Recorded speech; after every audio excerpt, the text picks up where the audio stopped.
Today we're going to take a look at how we can use some of our new digital tools, the extensions for our Chrome browser that we've been looking at before, as a way of giving authentic, easy feedback, easy in terms of for us, but at the same time that is specific and usable enough for students to actually gain the benefits from, as opposed to our written or typed comments, which they often, as frustrating as that might seem, they often ignore them.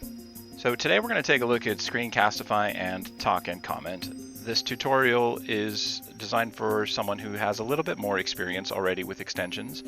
And remember, up here in the top, these are the extensions that you have installed.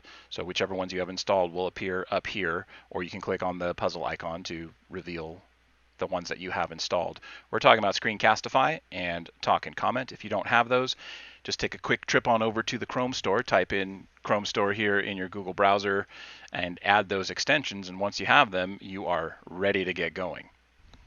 One way that we might use these new digital tools, such as Talk and Comment and Screencastify, is to provide feedback on written work, not just in English, but in any class where written work is assigned, say, as a Google Doc that students turn in.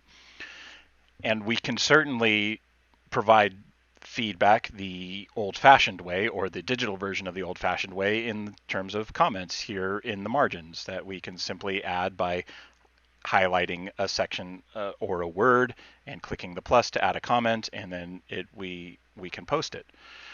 But if we put ourselves in our students' place and we recognize a couple of things about where they're coming from, one, they try to avoid reading at all costs. So many students will just look for a score and they will not even look at this feedback. But what we're finding in conversations I'm having with my colleagues in the English department is that students are far more likely to click on a link than to actually read something, even if it's just a small bit of text like this. So that's where Talk and Comment and Screencastify come into use for us.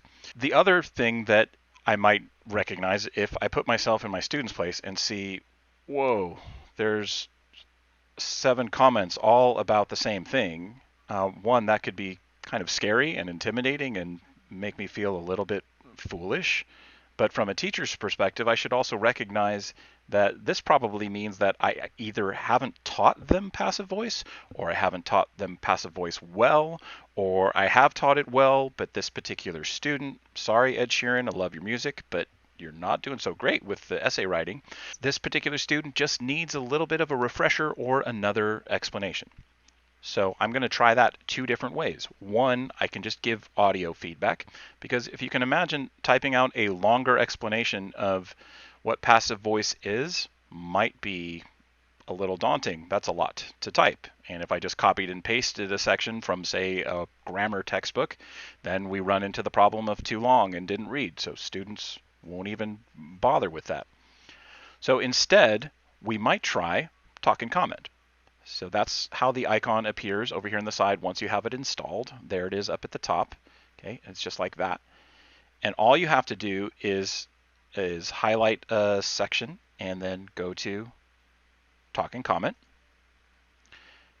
And then you can start recording. So here's where I would give my explanation for what passive voice is. Hey, Ed, it looks like you need a little bit of a refresher on passive voice. Remember, passive voice happens when the subject and the object of the sentence are reversed unintentionally, where the verb of the sentence, the action, is either done by the object of the sentence or is not present in the sentence at all. Okay, so if we had a simple sentence like, we washed the dog, that's in active voice, right? The verb is washing, and who's doing the washing? We are, and what are we washing? The object, we're washing the dog. But if I flipped it and said the dog was washed by us, okay, now all of a sudden, like the washing, we're still doing the washing, but we aren't in the sentence, it's now us, because we're in the object form. Okay, or if we look at, say, your sentence, right there in the middle of the paragraph that says the spear can be used as a tool for survival. Well, used is the verb there, but there's nobody doing the using. So if you want to get out of passive voice, what you want to do is put the subject of the sentence as the doer of the action and make sure that they make an appearance in the sentence itself. All right, so I'm done with my explanation, and I come over here and I click the little green check, and now I have copied and pasted it automatically. I click OK. I can check it first if I want and listen to it. And then you click OK. And it's now copied. And so you can identify and you can zero right in on, say, that section where we wanted to put in a comment. I'll delete this one. And I'll add in a new comment. And now I'm just going to do Control V, or I'm going to right click and hit paste. Either way, or just do the shortcut Control V. And that will paste in Talk and Comment. I hit comment. And now it's a link. You see that? I know it seems like it might not be much of a difference, but think about that, which this comment doesn't help if the student doesn't know what passive voice is, compared to this, where they can listen, okay, so they can hear the explanation for passive voice. So that's, I think, a great tool that we can give a thorough, clear explanation without having to type a bunch, and also increase the likelihood that they're going to actually click on it. So that's one thing to do. But what I might really rather do, and I'm going to delete this right now, is to actually give them video feedback by showing them how easy it is to fix things. And that's where Screencastify comes into play. So I'm just going to click on my Screencastify. And I'll record the desktop. I got my microphone. I've got my embedded webcam. I'm assuming that you already know how to use Screencastify, because this is a little bit more of an advanced tutorial. And I am going to hit record. And I'm going to record the entire screen. I get my little countdown. All right, Ed. So I'm noticing that passive voice is an area where I need to do a little bit of a better job at giving you some instruction. So I'm going to show you what it is, talk about a little bit about why it's not a good idea typically to have passive voice, and then we can see what we can do to change it. I'll change some of these things for you, and I'll leave the others for you to do yourself. First, real quick, while we're at it, and I've got your attention, let's change a couple of things here. What about, okay, remember that the first page, the header up here in the top, remember the first page is supposed to be different. So just all you have to do is double click up there, and you're going to click this little box that says different first page. Okay, boom. So now you can go back there, right? Because your name is already there. It should only appear there, but also then the page numbering won't be off. So just quick fix there. All right, so weapons such as the spear representative of. Okay, so here we can fix this passive voice by recognizing that we're getting no meaning out of this word and this word. If I say weapons such as the spear represent human nature, it's no different in meaning than if I say are representative of. So here, these two are filler words, and it's not as clear that it's the spear that's doing the representing. So all you want to do is just fix this by just going represent. If you can say it simply with no loss in meaning, say it simply. All right, so we took care of that one. Let's delete that, buddy. Okay, we don't need that. Okay, the way the mind of a person can turn a simple stick into something used as. All right, so passive voice. First, one way to detect it is to recognize that it often has the past participle, the past form of the verb, and it will have often a to be form, such as here, be viewed. And the real hitch is that the thing that is doing the using appears nowhere in the sentence. Something used. So the something is the subject there, but it's not doing the using. It's being used. And being used by what? We don't know. Okay, so can turn a simple stick into a symbol of.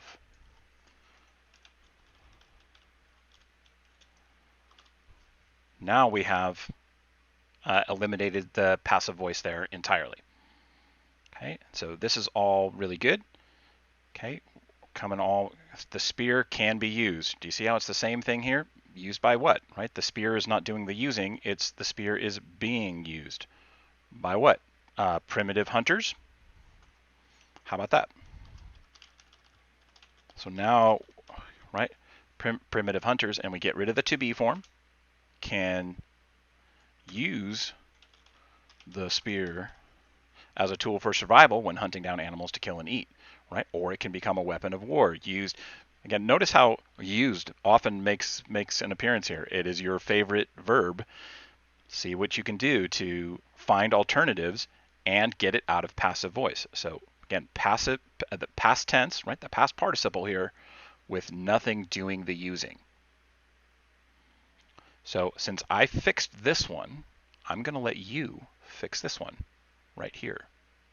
And this one right here. Same problem. Notice here, either way, it is at the very least recognized as something. Recognized by whom? Who is doing the recognizing? There is no one. We have a verb, but the spear, and real quick there, make sure that's not a capital. Fix it. Okay, I'll fix it for you. You get that one for free. Is at the very least recognized as something used for violence. So you have double passive voice. We have nothing doing the recognizing and nothing doing the using. So see if you can fix that one. Beyond the literal, the spear can also be viewed as. So here you have the to be verb and the past participle, dead giveaways that it's passive voice. The main problem is it's very hard with a passive sentence to imagine a doer of the action. We don't have a clear picture in our mind, and what we want are clear pictures in your reader's mind. So shift all those to active voice. I hope that explanation makes it a little bit more clear for you now, okay? As opposed to, say, down here, right, where these are active. We have a use here, so still your favorite verb. See if you can find others, but who's doing the using? Golding is. Who's doing the depicting? Golding is. Okay, those are active sentences. Good. And your thesis is nice and strong, and you did a really nice connection here to biblical symbolism. But just remember, we want to show our proper respect to a holy text, make it a proper noun. Okay, cool. So fix those things. I fixed the other little stuff for you. You're welcome. Okay, focus on the part that you can change. All right, you got this, brother. Take it on. So if you can imagine what it would be like to get feedback like that, and how long that would have taken to type out, or even worse, write it out by hand. But I was able to give a thorough explanation with lots of examples, provided some of the fixes for free, so the student doesn't have to edit all of the errors, which can get overwhelming. And now we can clear all this stuff up just like that. Okay, nice and tidy. And we've given feedback based on a relationship. I'm not just some inhuman red pen. I'm a teacher who, right, is another human being who's just trying to help and believes in the person. It's just a much more warm way to give feedback. And the end result, of course, is that we want them to be able to learn. So this way, I think, allows the lesson to get past the obstacles that would otherwise exist between teacher and learner. So this is one way to use Screencastify as a learning tool. All I have to do is, stop the sharing and get my recording all done. I can edit it if I got a little long-winded in some parts, but that's something that I can then easily make as a link and copy it over or send it as an email to my students, however I want to do it. Okay, so that's method number one, commenting on student work with Screencastify or Talk and Comment. Another way that we might give feedback on student work is if students submit an image or something else that they have created that we don't necessarily want to put comments on, because that will destroy the artwork or the image itself. And yes, we could put comments on the back, but again, those take plenty of time to write.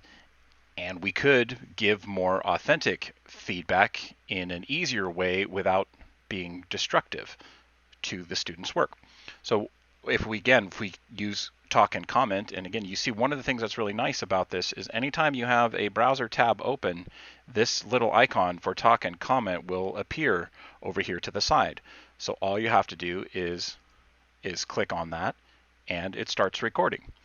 So I might give an overview of the assignment and say, hey, look, I noticed your drawings for the strength pose assignment. These are really good drawings. You're showing some amazing technical work. Your sketching has really improved a lot. I love what you're doing with the shading.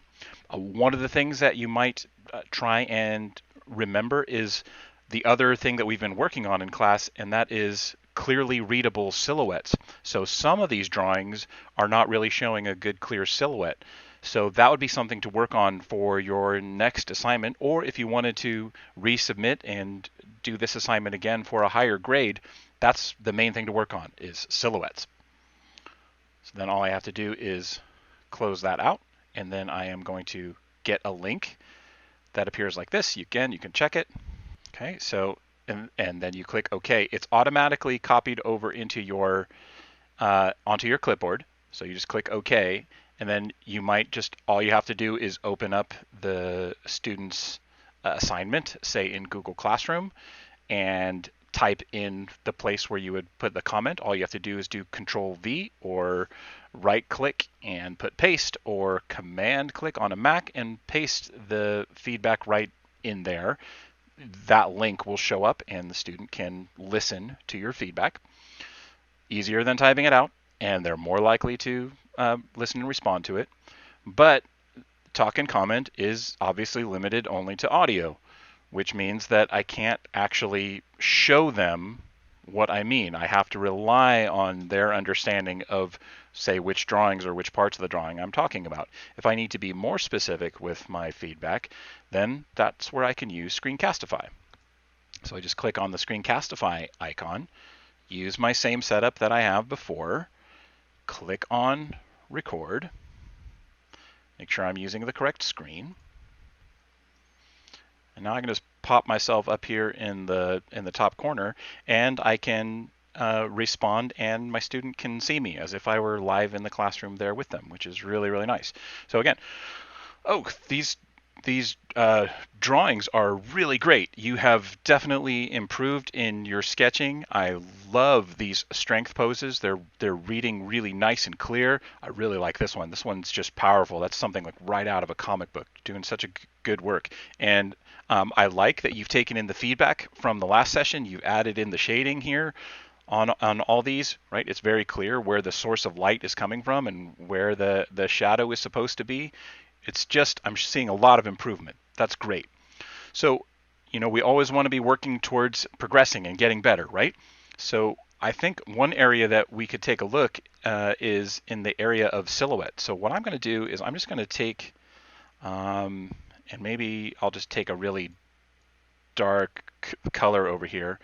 And remember what silhouette is if the entire boundaries of the character were filled in, we should still be able to read the pose fairly clearly. Okay, because remember, with animation, the motion is happening at speed. So if I can't read the pose instantaneously, then I might lose some information. So an example of what you have that is a really good, clearly readable silhouette is right here. This character, okay, right here. This whole silhouette. If we filled it in,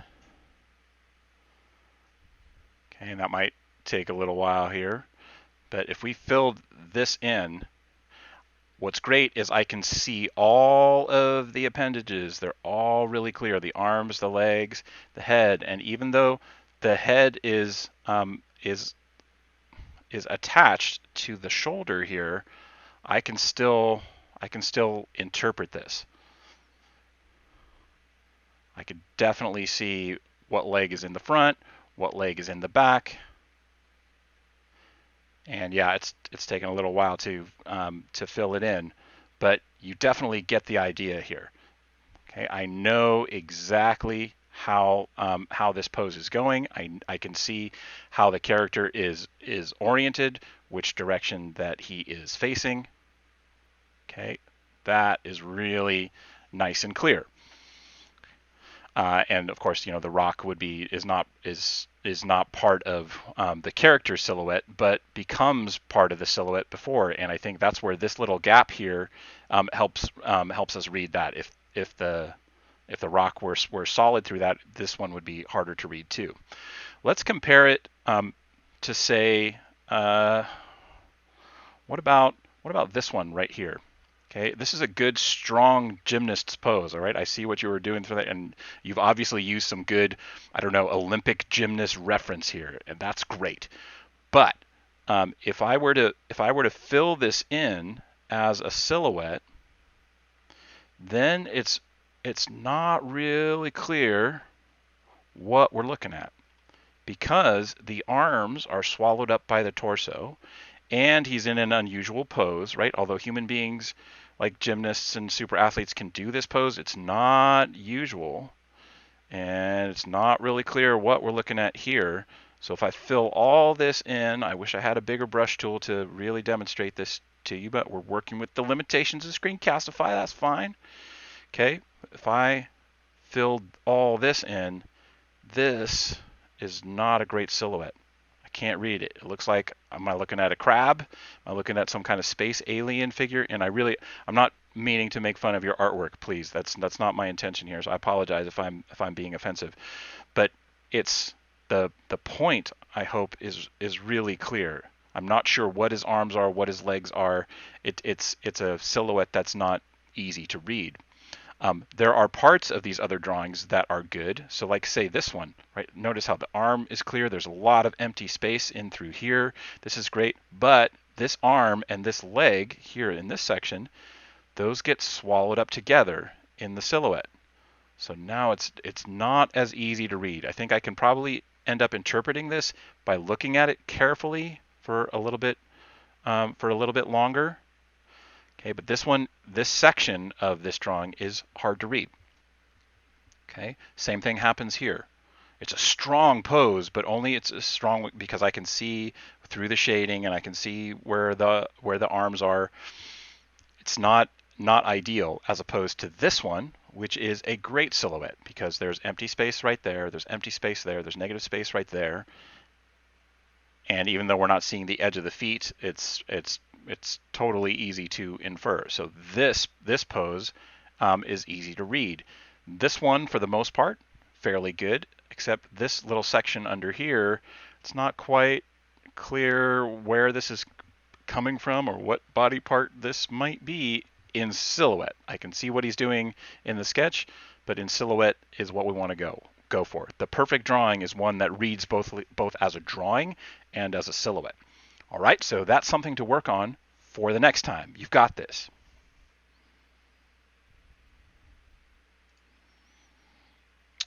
And then I just hit pause and I stop the recording, or I can hit stop sharing right there, either way. And then, of course, I get my standard window where I can check things. I can open it up in the editor once the saving to drive has finished. I can do any edits that I need to. If I messed up or I got a little tongue-tied in there, I can pull those things out. I can add titles if I like. But that's, I think, a second way to give really good, meaningful, human, connected feedback from teacher to student. A third type of assignment that students might be likely to submit is a video assignment, either for a film class or a video production class, or just for anything such as a presentation or a lab that has a presentation component to it. And with a video, once again, we're going to run into either having to type out a lot of feedback or even using a tool like Talk and Comment, we're going to run into some limitations because a video doesn't have a single static image and you're going to waste a whole lot of time in the audio pointing to a specific shot that you're referencing for your feedback. It's much easier to just skip those two things, writing out the comments or talking comment, and just going right to Screencastify. So let's go ahead and do that and give it a try here for this short little video log. So I'm going to hit record, pick the screen, wait for the countdown to finish, and I'll put myself down here in the corner somewhere unobtrusively. As this video is going, I can just make my comments live as if I were watching it together with the student. I love that whip pan right there. And here we get a great establishing shot of the whole location. Really nicely done. Nice smooth transition into this really great detail. You're really showing the age of this particular arbor super well. Love the whip pan there. Super fast motion. You're clearly applying all the lessons from class, and then we get a slow in on the details there, following this pipe. It's just what I really like in this video is the contrast between the fast motion and the slower motion shots. Good stuff. You're showing a great amount of shot variety. Okay, with the speed ramps, basically I'm seeing everything that we've been working on so far in class, which is something that's really great. And of course, the transition to the big idea in the dream for the future, really great. So one piece of feedback to think about right now. Let's see if I can go back here and snag it. Okay, is the video that you shot was in fairly high definition. You were shooting, I would imagine, at probably at 1080p or at 720p. But the image that you found here from the internet is at a much lower resolution, so you can see all the pixelation right here.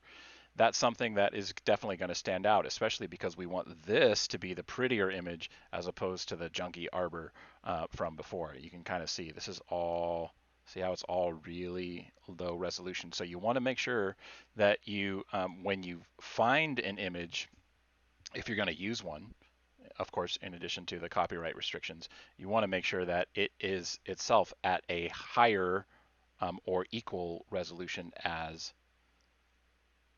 the video that you shot. Okay, and then of course I can stop the recording. I could go back and give more additional feedback if I wanted to, but I think it's enough for you to get the idea that this would be a great tool to use for commenting at speed on a video. So then we just hit the stop, and we're going to jump back over to this screen, of course, where we have to wait for it to save to drive, and then we can go to the editor and make any edits, add titles that we want, and then of course export it. And we can either, share it directly to Classroom, although probably the best bet if we're making private video feedback for a student that we want to just get a shareable link and post that as a comment in their individual assignment slot. And that's all there is to it.